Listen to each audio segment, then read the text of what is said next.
Ngangithathe lethuba ngikubingelele nalamhlanje ngisho ukuthi ilanga lelihle uNkulunkulu lasiphela lona lapho khona kufuna simthumise sidabule sijabule kulo lelanga leli njengoba uNkulunkulu asiphile. Ngiyajabula ukuthi ube nathi namhlanje sito ufunza live lenkosi libito lami nginengithemkosi ngwakadube. Ngiyamthanda Jesu Kristu inkosi nemsinzisi wokuphila kwami, ngiyakholelwa kuye.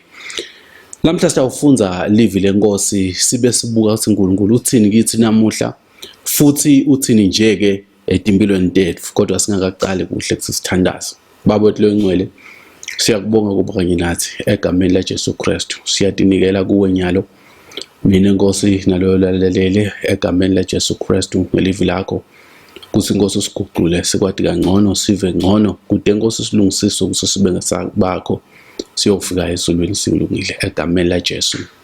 Amen. Evikini noma ke enkonzweni lesibenayo yakugcina lelivulela le sikhulume ngekukholwa. Sakhuluma ngokuthi ukukholwa kuyini. Sikudlalele ukukholwa sadlala ukuthi kuyini nokuthi kumqoka kanganani nje etimpilweni tethu sibantwana baNkulunkulu. Namhla ke ngifuna sikhulumele esihlokweni lesithi yini tinvo letenda ukuthi ukukholwa kwethu unyikitiseke noma ke kungabe ngilokuphelele nalokuqinile kuNkulunkulu. Emavele sitawafunza esincwadzini yeTaga sahluko 3 verse 5 na 6 lothi themba simakadze ngayo yonke inhlito yakho ungeyami ekwatini kwakho, matise kuwo konke lokwentako yena uyakuphonzisa indlela takho.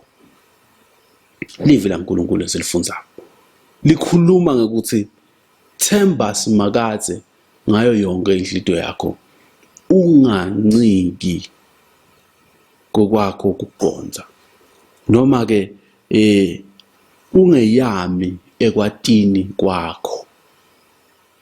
Yini lokweyama? Yini lokwati kwakho? Kwati kwakho kufaka ekhathi into letinengi letinye lesitawukhuluma ngato namhlanje. Indzaba lesitawukhulumela etikwayo itholakala encwadzini yaGenesis lahluko 16. Sitawufunza khona verse 1 sigcine nje ku4. Kuthi Sarai umka-Abrama abengenabantwana, abenesisebenti lesasimgibhide lasasibitwa ngokuthi nguHagari. Sarai wathi ku-Abrama, asewubuke simakadze ungimile intalo, ngena kulesisebenti sami mhlawumbe ngitawutfola ngaso bantwana. Abrama walilalela livi laSarai. Abrama asahlale iminyaka lelishumi eveni laseKhenani. Sarai umka-Abrama wathatha Hagari isisebenti sakhe lesasingumgibhithe wasinika Abrama ukuthi sibe ngumkakhe. Lilapho livi lenkosi lapho sibeka khona indzaba lekungiyona foundation yethu noma kukhulumela etikwayo ukuthi yini lele letha lokungabada kithi sibantwana bakaNkulunkulu abeNkulunkulu athembeke kangaka. Na ufunza kule sahluko lesivulela lesi sahluko 15 uyathola ukuthi uNkulunkulu uyakhuluma kuAbrama, ukhuluma kuye ngembono ukuthi utawuba nguyise walabakholwako, utawuba nguyise abenetitukulwane letinengi. Utshela Abraham kuze kwentiwa sivumelwane uNkulunkulu uyatibonakalisa kuAbraham lapho khona kwentiwa icovenant noma ke sivumelwane kusikwetilwane kuyavunyelwana.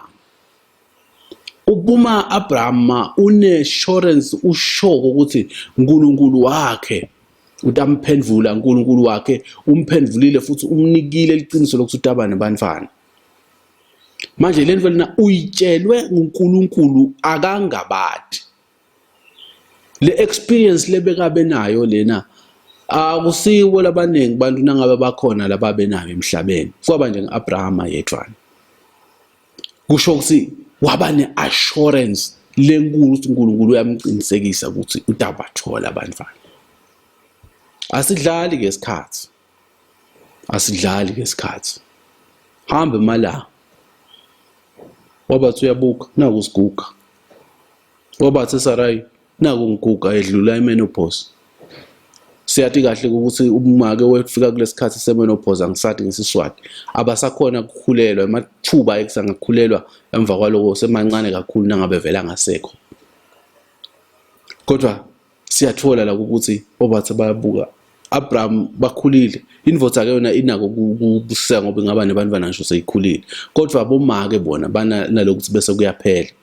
So siyathola ke lana ukuthi kunale nkinga ukuthi sesidlulile lesikhathi, kodwa uNkulunkulu wabatshela so la kwenteke. Umuntu ke naAbraham, umuntu naSara. Kungenteka kube bekamtshelile Abraham Sarai ukuthi uNkulunkulu ngithembise ukuthi ngidaba nebantwana. Kungenteka beka kwathi lokho, kungenteka kuba bengakwathi, kodwa nje siyathola lokuthi Sarai ngikuhamba kwesikhathi wase uyakhuluma nendvodza yakhe Abraham ukuthi nasi isisebenzi sami Hagar ngena kuso uthole umntwana. Ngifuna uqanze understand-eke nako. Siyo sexual abuse na ukubuka kuya kulesikhathi labe bakuso. Ngoba ngiyathi sesangenwa yisodofu. Kodwa nasibuka kulesikhathi lesi labe bakuso bo Abraham na Hagar. Kwakuyinto levumelekile kuleso sikhathi sokuthi vele sigcili besivumelekile ukuthi lo make walakhaya abengayinika le ndvodza yakhe ukuthi ishade lesigcili lokwenziwa nguHagar. Sigcili kwakungasiko ukuthi uthunjiwe noma kube human trafficking njengoba sekuvela kulamalanga. Kodwa ngalesikhathi lesi kwakukhanza ukuthi kuba kuhlupheka nekweswela kwalabo bantu bese bayasho ukuthi ngicela kuba sigcila sakho uvume.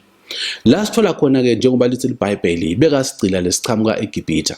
Siyathi ukuthi na ufunza isahluko letindvulela lesihluko lesi Abraham ngenxa yesomiso salabe bakhona khona wehlela eGibhithe wayofuna khona ukuthi ngoba khona kwakukhona kuhle. Lapha afike khona ke wahlala khona nalomake lo nosisi lo Hagar lo wasisebenza isicila sakhe besitholakele lapho. Now siyathola la ukuthi uyabona Abraham utshelwa umbono utshelwa ngumuntu lo laceleni kwakhe longumkakhe. Lokhu oqala lesikhuluma ngako lokungakukhweshisa ukholwa kwakho uNkulunkulu bantu laba laceleni kwakho. Umkakho, indvodza yakho, bantwana bakho, maketala, bomzala bakho, bomalume bakho. Bonke locabanga ukuthi basedudane nawe. Ngaba abangani bakho kuba ngumuntu longamcabangi futhi uyiveta lendvo ivele impendulo. Indlela yaSathane le. Uyamkhweshisa Abraham esifundweni enveni la itshelwe uNkulunkulu waba ne-experience, personal experience naNkulunkulu. Kodwa nje wafika umkakhe wamtshela asiva ikhona ukukhulumisana lokulukhulu emkhathini kwaAbraham naSarai. Kodwa sithola nje ukuthi wase uyavuma Abraham walala naHagar. Kwaba indvo lelula wamthatha. Kalula nje asive argument. Sikhathi naso solo kungentiki uqelile tindvo uNkulunkulu sibona sikhathi akabona amahamba malanga ugcina nawe sowuthi ngoba abantu bahlala bakhona. Kusiyesisi uyabona yini siyahamba lesikhathi. Bose umbonile inibhuti bani. Uyabona yini ukuthi uyagula.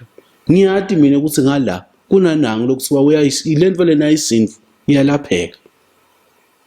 Bavela kulesinye isikhathi kube bafundisi. Fike nje umfundisi asho indvo le nje ukuthi ngala amahlangaje abangakusida ngalenkinga le. Noma ukhanze ukuthi ngumkhokheli noma ngumzalwane locabanga ukuthi ukhuluma atilime sonveni noma vele umuntu lomethembako ku spirituality. Cha mngayisho le ndlela. Aqhamuka umfundisi athi yesisibo somboni uyabona siyahamba isikhathi nangibhuti bani yini ningathathana. Noma kodwa kuba ngumuntu lo la lomethembile laceleni kwakho.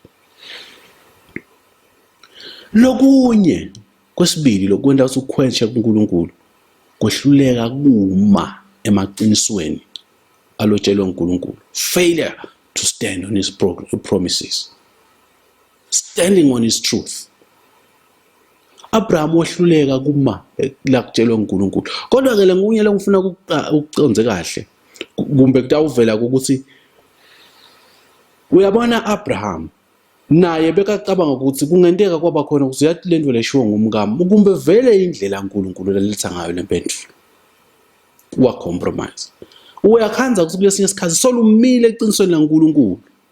uqhamuka umuntu akubonise bese iyafika lengqondo ukuthi yathi phela vele uNkulunkulu ngasebenzisana litshe kumbe nje ngiyimpendulo yami nako ngena ukhohle konke uNkulunkulu akutshele kona la kuthembise kona bekise ufuna kuya e-college uqede form 5 awukhona ungena enyuvesi abaku-admit ama-college abaku-admit so no ngcono ngiye emaphoyiseni noma kungene emasotsheni noma kungene kude ka-correctional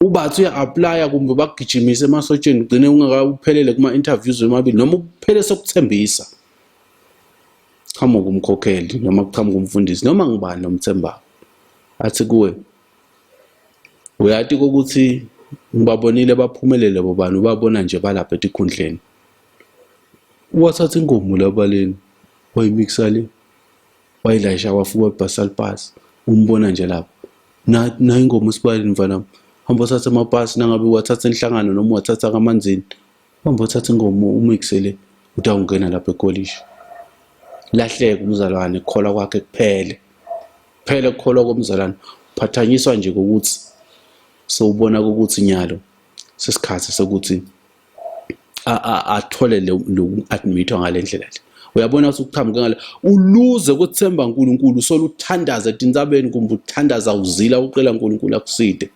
uluziswe nje ukuthi sebakunike i-advice yokuthi asowuzame lapha uye khona uyagula uyathandaza uNkulunkulu cela ukuphilisa uke wayini lapha ukhohlwe ukuthi uNkulunkulu uthi kufuna singabi nebudlane namandla bomnyama hawu umzana ungena endumbeni timo tiyakwenda kusuke njalo na ufunza kahle uthola lokuthi lesikhathi le delay yamenda ukuthi Abraham agcina kanjalo ku delay kumbe kulokuthanzile wakucela uNkulunkulu noma ngabe ukunikile assurance ukuthi akuthola njengoba shilo sicela noma yini egameni lami mntanenda John 14:14 noma ngicela lini egameni lami mntanentela ube bese kuyafika kungabadla ukuthi hayi asale ngenda nokho lokho kuncika kwakho kubhonza lokunye kube indlela yokuthanza ukuzama ukusita uNkulunkulu Abraham waba nako ukuthi uyathi kungenteka indlela uNkulunkulu aphendula kayo njengoba ngeke ngasho uzame umzana ukuthi sale ngisita uNkulunkulu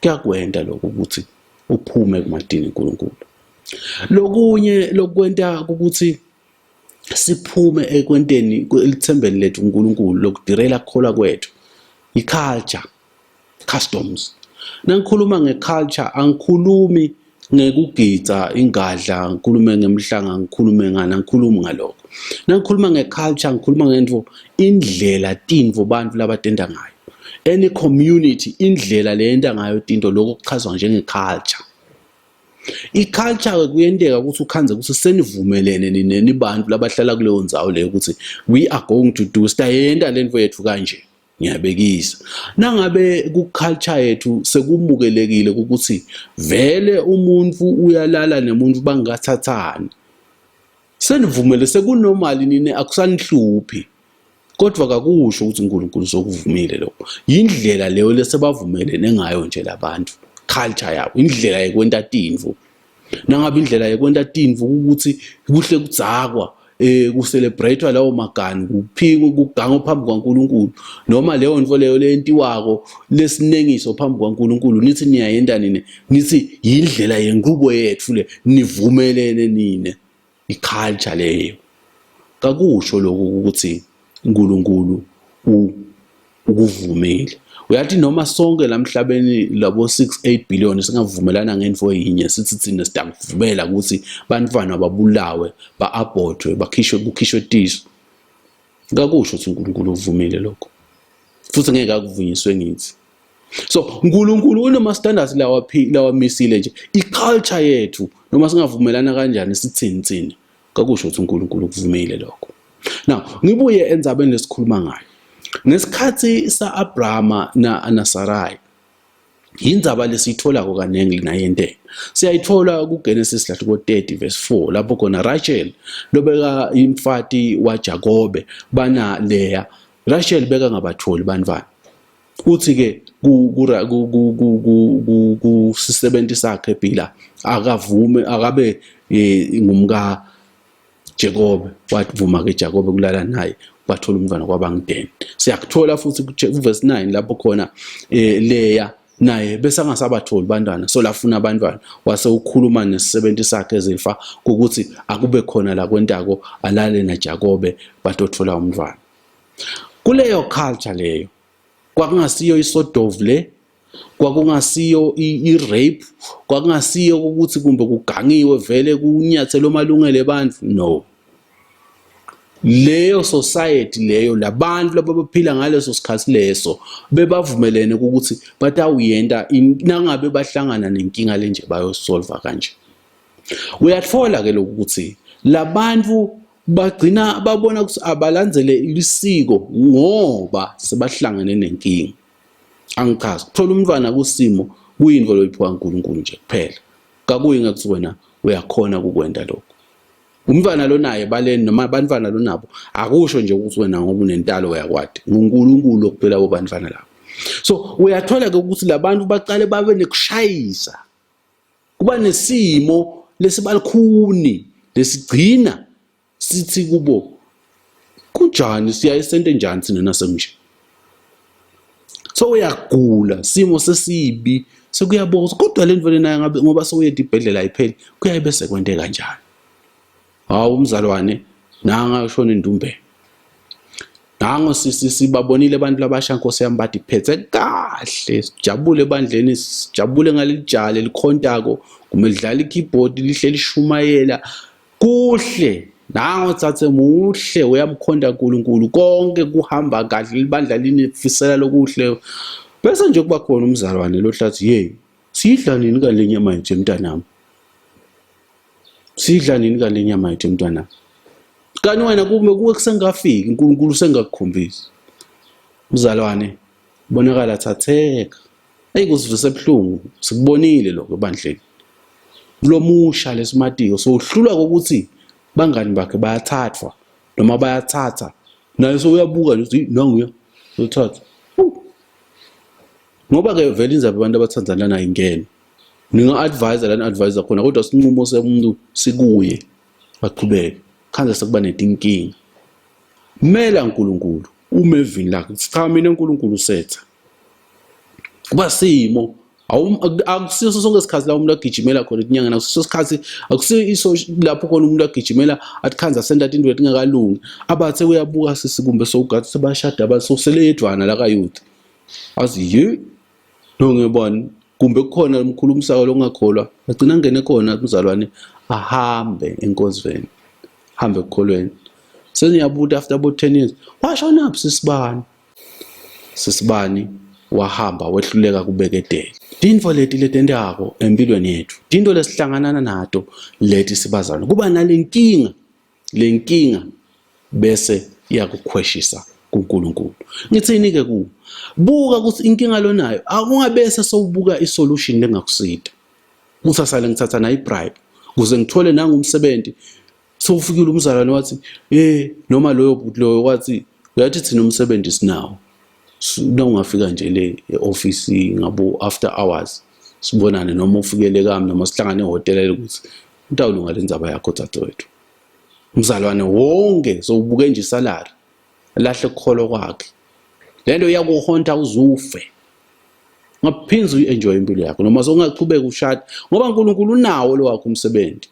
Sinema business la urun ibusiness kuna tender so apply le nawo njengabo bonke abantu but sekukhona lo sathi hey awufaka imbuti yami la ufake nje lokuncane utawulunga le ndvo yakho ahla kuvusela hey kunjani edube hey manje uthini ngale ndvo lesakhuluma ngayo uyakhumbula mos nawo basuyabuka account email kude lamanye amathenda akusindlela uNkulunkulu le buka nje uNkulunkulu utayisotha isituation. So timo ke noma ke indlela esenda ngayo tinto iyasenda ukuthi sikhweshe evini la uNkulunkulu.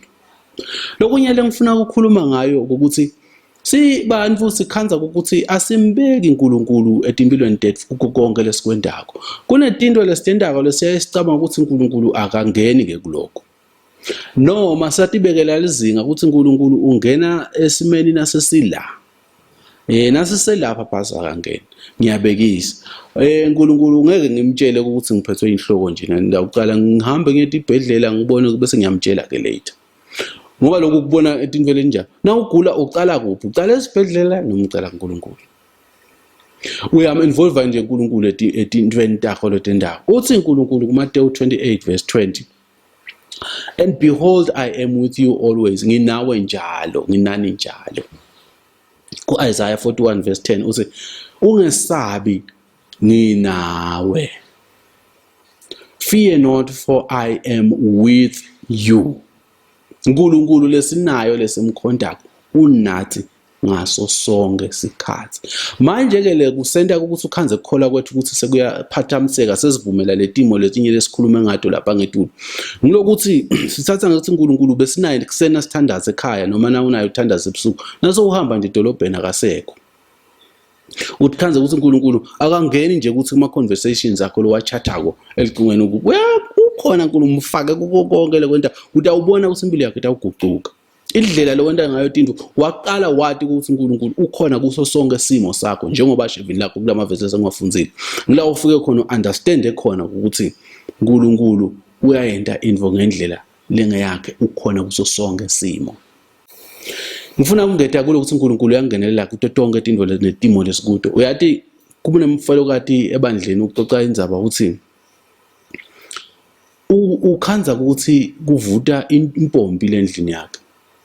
Iyavuta le mpompi. Ngiyacabanga ukuthi bebangekho nebantwana kumsida. Ubathi uyacabanga kodwa le mpompi ngiyivala ngithi no akunabo bhobhojane akade lutho angisho ukuthi kuyayivula le mpompi kuvule manje kuzovala kodwa iyavuta kusho ukuthi kumbe kulimele liphayiphi noma kukhona la kuhlangana khona kungasalungi kahle. Usiwathandaza uNkulunkulu wathi uNkulunkulu uyati ukuthi mina anginayo indvodza angiyindvodza yami.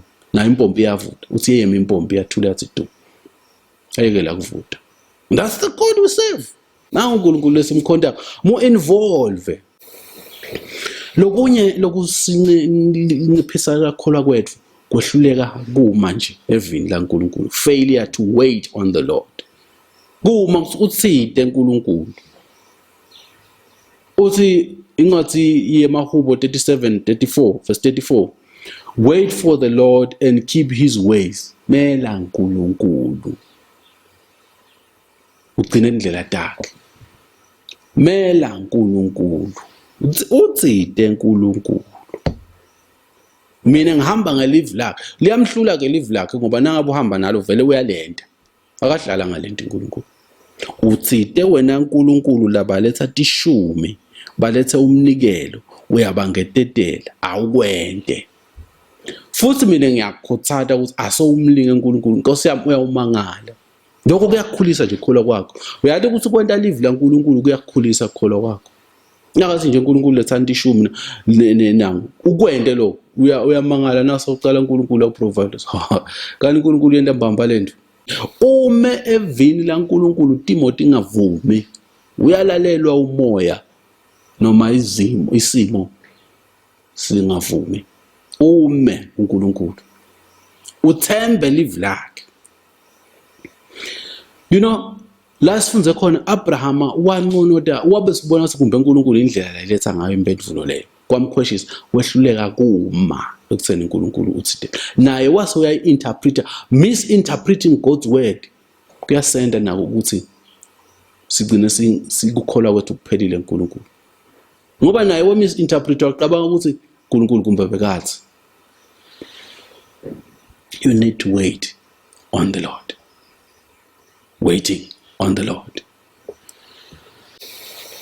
Lokunye lokusihluphako bucabanga ukuthi kukhona izinto uNkulunkulu angangethi sokulukhuni kakhulu for God lokho. Noma ke lekunye sesitshela ukuthi uNkulunkulu vele ngeke aza kusolve lokho. Seyinkinga nje lena sekuyawuba nje na udoti. Uthi Genesis 18 verse 14 nakakhuluma uNkulunkulu naAbrahama na Sarah. Uthi kukhona yini lokulukhuni uNkulunkulu. Angithi lapho ukukhuluma uNkulunkulu solo kude umntwana waSarai. Sarai sowudlulile kumenopause. Lithemba kaliseko sowukhulile. Uthi ke uNkulunkulu ukukhona yini lokukhona for is there anything too hard for God? Khuluma na Jeremiah lapha ku 32 verse 27, Jeremiah 32 verse 7 ukuthi behold I am the Lord the God of all flesh, is there anything too hard for me? Kude simo uNkulunkulu la ngeke asothe. Na ubeka le faith yakho, lokuthemba kwakho, le trust yakho uNkulunkulu, ngethembe wena. Nayi lenkingi. uNkulunkulu utakusida. Kungaba netima leti ingasolveki, leti ingachacheki, leti impossible empilweni yakho. Uve ngathi uyabona la sekude la sitakwenda khona. uNkulunkulu uyangenelela. Utawuphihlita lolibonza lolulambe kwakho. Ungena. Phela uNkulunkulu kude umuntu lamesabako. Ungabe kumbe kukhona lokudonzako lokuvimbele, kungabe kukhona umsemsebentini, kude politiki noma ngikuphi. uNkulunkulu ungedulu kwakonke. He's not a respecter of any man. Koso yatibuta ke sengivile live lenkosi likhuluma ngetinto letenda ukuthi kukholwa kwami kunciphe. Sengiyenta njani lento ke manje lokukholwa kwami kubuye letulu. 1, udinga ukuthi ulifunze live laNkulunkulu. Live laNkulunkulu ulukholwa, ngiqale kulokuthi ulukholwa ukuthi live laNkulunkulu leBhayibheli. Yona foundation yokuqala ngathi nangabe kumbe ucabanga ukuthi kumbe kusilima ukukholwa live laNkulunkulu, utende silima ulukholwa live laNkulunkulu. That's the first thing you have to do. Ukukholwa. Uyabona na utawufunza leBhayibheli kube khona lapho uvula khona tikhala ukuthi hayi ngathi lo wasesiyabanjwa lapha. Khona lamanye amavesi lokucabanga ukuthi aka-apply ku. Hayi, we are headed for trouble. Kufuna leli Bible ulithathe ngale ku Genesis 1 verse 1 uze uyofika ngale ku Revelations lekugcina livesi ulithembe lonke ulikholwe lonke konke lokula kungikho kulive futhi la uNkulunkulu. Into yokuqala le ulikholwe bese uyalifunza. Uzungalifunza reading the Bible is not akusinto le into kanye ukuthi ngidalifunza for 3 months bese ngiyalivala. Cha. Lena yinto loyenda ongemalanga bese uyazindla ngalo live lenkosi each and every day. Cabange ngalo. Ufunza uthi na ulifunza leli Bible. Bese sewuyazindla ngalo. Meditate ufake kulesimo. uNkulunkulu ukhuluma ngandla.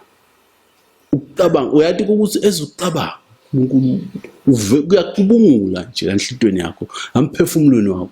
Uthi uNkulunkulu uthi la. Lo soyabuka ukuthi le live nalo khuluma na Abraham. Imistake yakhe kwaba ukuthi wase ubuka letinkinga walalela umkakhe wangasalaleli uNkulunkulu. Kodwa mina ngikuphi lapho khona nje kumbe sengisesimeni la ngifuna kulalela umngane nami khona ngingasamlaleli uNkulunkulu uthini. You've been warned. Uyalibona ukuthi selibe applicable le live. But ungaligcinisile kuAbraham bese uyalibuka ukuthi litsini kimi nyalo. Uyabona la ukuthi yathi lesimo labeke ebhekene naso Abraham sase silikhuni kwakukubi. Angamtholi umntwana sebaku deadlock. Sekukwase kuphelile. Yathi nami ngilesimo lesi. Anguthola umsebenzi sengibaze ngiyafuna kumbe ngibaze ngiqala ibusiness iyawa iCovid ivalile akunabantu. Kuyafa konke. Kodwa mina ngithi themba nje uNkulunkulu. Kunetifundiso lesititholako emabandleni ethu. Noma ke litishunywa labapostoli, litishunywa labafundisi. Letinye letingasito letivumelana nako nelive lenkosi. Kunamavesi kumbe labafundzile banifundzisa ngendlela labafundzisa ngayo. Nangakutshela iqiniso leBhayibheli kuya ngenhloso longayo ngalo. Nawu nenhloso yoku abuse abantu ngalo, ungalisebenzisa uabuse abantu Bible. So kuya ngale inhloso yalo muntu oshumayela ukuthi ushumayela unayiphi inhloso. Lesinye isikhathi bese kuba ukuthi yena une influence yani yaNkulunkulu noma yamadimoni noma yaSathane. So qaphela ukuthi lesifundiso lesikhona ebandleni sakho siyavumelana nelive. Nasokutaba nemavesi lothi thina ke bandleni lakithi maybe yashumayela we don't believe in this word. Cross it out. Now verse cross angekepenseli lebovu. Live lenkosi ubobona sikhona lokungasha liphefumulelwe liphelele lonke A to Z. futhi leli kushoko kunjalo kuthi nina ebandleni leni senivumelene ukuthi inkonkoni niyadivumela ukuthi lishada kusho uNkulunkulu uvumile lokho futhi akusho ukuthi kutawube sekuyaliguqula ngoba uNkulunkulu utabajaja bonke lapho kukhanya kwaNkulunkulu kungaveli ncwadi ya Romans chapter 1 ufunze-ke bese uyathandaza umcele uNkulunkulu uthi ngomoya wakhe longcwele ukuthi akuchazisele live lakhe akududude ngalo uyathi into yayengimangalise angiyadi indzaba yelive laNkulunkulu nekuthandaza kunani uyathi uyokuthandaza u-stressed kune situation lephambene nawo ufike nje umtshele uNkulunkulu ngoba naloko kuyifaith ukuthi uyathi uNkulunkulu uthembekile angimtshele lenzaba le ndayisolve futhi kuthulule uNkulunkulu kunanango uyangihlupha ufaka inkomo takhe la yadini lami and kuyangihlupha lokho kuyangicasula uNkulunkulu kungicela nje ungasabe kuba frank kuNkulunkulu ngoba imistake lesiyaye siyende bese sifuna amagama lamakhulu banje uNkulunkulu ukhulume nje uma ngikhuluma ube straight nje ube frank siyathi lento lena ngiyangicasula lena lendvoza yami lokho siphiyenda nje eyangikhuba uNkulunkulu ngicela usite and angikuthandi kanaka uyathi ukuthi na ubuya kuyothandaza kube ngazi useyisolvekile ngaso sikhathi lento and vele isukusolvekile. That's how the God is. So thandaza and have faith in him. Umethembe ukuthi uyivile leNkulunkulu lenzaba yami angithembe. Ngike ngachaza kule shumayelo ledlule ukuthi kunemehluko emkhathini wokucabanga positively nekukholwa. So thina sikhuluma ngalokukholwa lokubeka lelithemba lakho ngalokuphelele kuNkulunkulu. Usayenda lento lena lithi iBhayibheli asilethe imikhuleko yethu our petitions let them be known to God. Sithandaze uNkulunkulu ngekuthi imisela nangokuqhubeka sithandaze kuye. Kubuze ukuthi ukukholwa kwakho kukhule. Yebo kumbe ungaqala etulu uqale ngikuthandazela abantu bavuke ekufeni. Kodwa ukuqala into elincane. Qala nje umthembe uNkulunkulu elincane. Uyathi ubona uNkulunkulu sola kontela liyethemba lakho liya ugcina ukhohliwe ukuthi kodwa ikhona lenye indlela yokontivo. Ngithini ke kuwe namhlanje nasengivala. uNkulunkulu wethu uthembekile. Timo letikhona empilweni yakho nalesi sinato tabu COVID nako konke atisho ukuthi asale sibona indlela leti shortcut sisebenzisa iculture letasikhweshisa uNkulunkulu sithathe sisebenzise tinvo leti tasikhweshisa uNkulunkulu nesilalele bangadi bethu labasidukisako. uNkulunkulu can send your friend to bring an answer, but the devil can also use your very same friend to derail you kusakholwa kwakho. Themba uNkulunkulu utawuthola kuphila lokungunaphakade utawuthola kuthula. Funza live laNkulunkulu ulethembe lonke. Asithandaze Baba lengcwele siyalibonga live lakho lesesilivile ususana umlaleli nangumbukeli akhona ukubeka ithemba lakho kuwe uTotonga isikhathi noma timo dingavuma. Siyakucela lokhu Babe sikholwa sethemba egameni laJesu Kristu. Amen.